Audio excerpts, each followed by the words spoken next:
പ്രാർത്ഥിക്കുമ്പോൾ ഏത് വിരലാ ചേർന്നിരിക്കുന്നത്? ഹൃദയത്തോട് ചേർന്നിരിക്കുന്നത് നമ്മുടെ തള്ളവിരലാണ് അല്ലേ?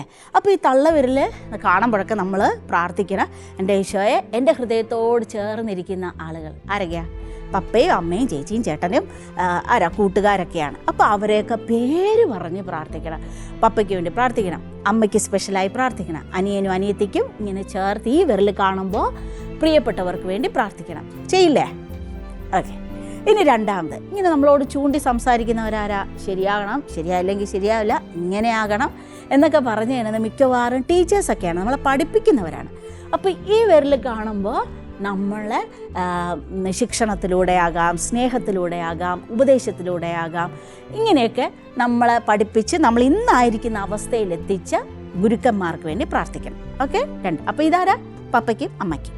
ഇതാ ഗുരുക്കന്മാർക്ക്, ടീച്ചേഴ്സിന് വേണ്ടി.